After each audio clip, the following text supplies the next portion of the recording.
கடந்த ஆட்சியில பல துறையில கட்சி ரீதியா பல கோடி ரூபாய் பெறப்பட்டிருக்கு. இந்த ஆட்சியில அந்த பெறப்பட்ட தொகை யார் யாருக்கு பெறப்பட்டிருக்காங்க, எந்த வகையில பெறப்பட்டிருக்காங்க, புதிய நடத்த போறோம். யாராக இருந்தாலும் யாரெல்லாம் அதிலே எதுக்கு வெளிநடப்பு செய்யணுமோ, அரசாங்கம் ஒரு தவறான கருத்துக்களை பதிவிட்டாலோ இல்ல ஒரு தவறான அறிக்கைகளோ தவறான செயல்முறைகளில் ஈடுபட்டாலோ வெளிநடப்பு செய்யலாம், கண்டிக்கலாம். ஒரு உண்மை நிகழ்ச்சியை வெளி சொல்லும் போது வட மாநில தொழிலாளர்கள் இங்கே திருவள்ளூர் மாவட்டம் பெரியபாளையம் அருகே இருக்கின்ற கன்னிகைப்பேர் ஒரு தனியார் தொழிற்சாலையில் பணிபுரிகின்ற இந்த தொழிலாளர்கள் அம்மோனியா வாயு கசிவினால் பாதிக்கப்பட்டு இங்கே இருக்கின்ற வேல்ஸ் மருத்துவமனையில் அனுமதிக்கப்பட்டு சிகிச்சையில் உள்ளார்கள். சிகிச்சை பலன் அளிக்காமல் இங்கே 4 பேர் இறந்திருக்கிறார்கள். மற்றவர்களெல்லாம் இங்கே இன்னும் 20 பேருக்கும் மேலாக சிகிச்சையிலே இருக்கிறார்கள். இந்த தொழிற்சாலையை பொறுத்தவரையில் இந்த தோழர்களுக்கு மேலாக இருக்கின்ற உயர் பொறுப்பில் இருக்கின்றவர்கள் கவனக்குறைவினால் ஏற்பட்டிருக்கின்ற இந்த வாயு கசிவு இது உயிருக்கு ஆபத்தானது என்று தெரிந்தும் இவர்கள் இந்த அளவிற்கு கவனக்குறைவாக இருந்தது உண்மையாக கண்டனத்துக்குரியது. மனித உயிர்களோடு விளையாடுவது மிக மிக கண்டனத்துக்குரியது. இந்த தொழிற்சாலை மீது தொழிற்சாலை அதிபர்கள், பணிபுரிகின்ற மேலாளர் மற்றும் மேலாண்மை இயக்குனர், சூப்பர்வைசர் இப்படி போன்ற பொறுப்பிலே இருப்பவர்களை கொலை குற்றவாளியாக வழக்கு பதிவு செய்து உடனடியாக அவர்களை நீதிமன்றத்திலே ஆஜர்படுத்துவது மட்டுமல்லாமல் இந்த கவனக்குறைவு அவர்களால் ஏற்பட்டதற்கான இந்த உயிர் சேதத்துக்கான இழப்பீடுகளை அவர்கள் கொடுக்க வேண்டும். அதோடு அரசும் 2 லட்சம் ரூபாய் அறிவித்திருக்கிறது. அதிலே சிகிச்சையில் இருக்கிறவர்களுக்கு அந்த 2 லட்சம் ரூபாயை கொடுத்துவிட்டு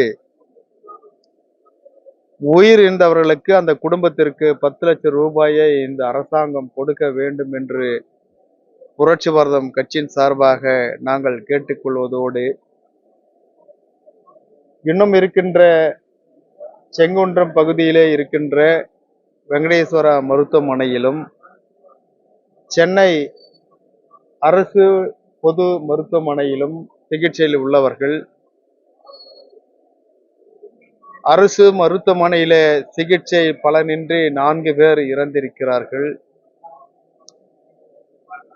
வெங்கடேஸ்வரா தனியார் மருத்துவமனையில சிகிச்சை பலனின்றி ஒருவர் உயிரிழந்திருக்கிறார்.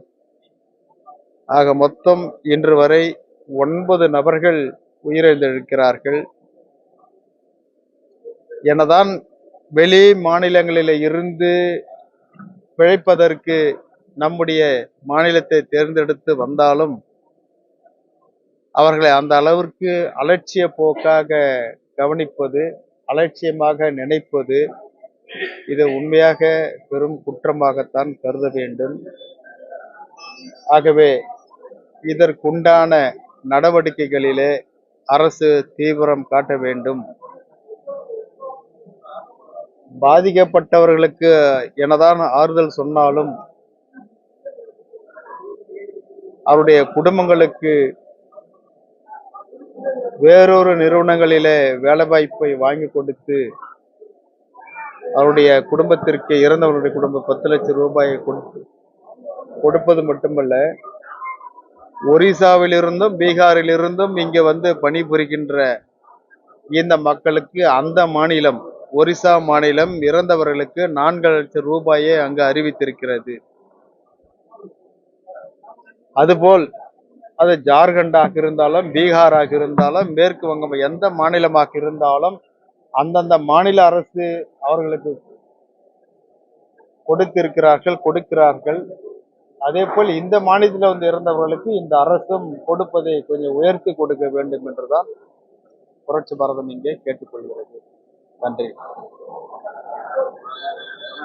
சட்டசபையில முதலமைச்சர் உரையின் போது கடந்த ஆட்சியில பல துறையில வந்து கட்சி ரீதியா பல கோடி ரூபாய் பெறப்பட்டிருக்கு.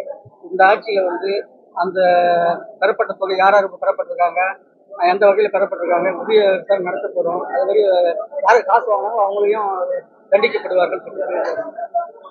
அதாவது இன்றைக்கு நடந்த சட்டமன்ற கூட்டத்தொடர் கவர்னருடைய விவாதம் மீது கவர்னர் உரை மீது விவாதம் 4 நாட்கள். இன்றைக்கு முதலமைச்சருடைய பதிலுரை முடிந்து சட்டமன்றமும் கலைந்து சென்று விட்டார்கள். ஆனால் இன்றைக்கு முதலமைச்சர் அவர்கள் அறிவித்திருக்கின்ற இந்த அறிவிப்பு உண்மையாக வரவேற்கத்தக்கது. உண்மையாக அதை நாங்கள் புரட்சி பாரதம் பாராட்டுகிறோம்.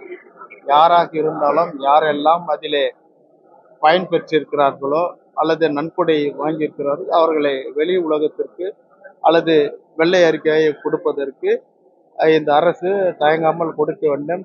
அதற்காக நாங்கள் அவர்களுக்கு ஆதரவாக கூட இருப்பதற்கு நாங்கள் தயாராக இருக்கின்றோம். யார் தவறு செய்திருந்தாலும் அந்த தவறு செய்தவர்கள் தண்டனைக்குள்ளாக வேண்டும். ஆக அவர்களை இந்த மக்கள் முன் நிறுத்துவதற்கு இந்த அரசுக்கு நாங்கள் துணையாக கூட இருப்போம்.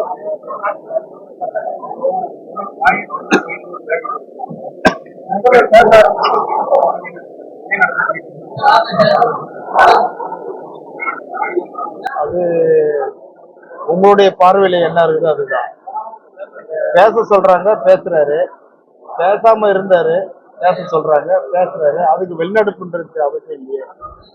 எதுக்கு வெளிநடப்பு செய்யணுமோ? அரசாங்கம் வந்து ஒரு தவறான கருத்துக்களை பதிவிட்டாலோ இல்ல ஒரு தவறான அறிக்கைகளோ தவறான செயல்முறைகளில் ஈடுபட்டாலோ வெளிநடப்பு செய்யலாம், கண்டிக்கலாம்.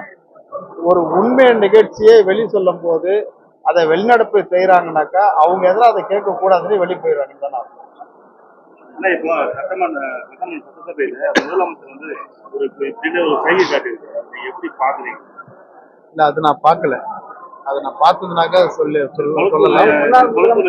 எம்எல்ஏ அவரு ஜெயிச்சு வந்து கையை காட்டுறாருல, அந்த கையை காட்டு அந்த மாதிரி ஒரு கையை காட்டுறாரு முதலமைச்சர். அதை நீங்க இன்னைக்கு காமிச்சாரா? முதலமைச்சர் ஒருவேளை இன்னொரு சட்டமன்றம் நிறைவு அடைஞ்சது அப்படின்னு சொல்லியிருக்கலாம், காட்டியிருக்கலாம்.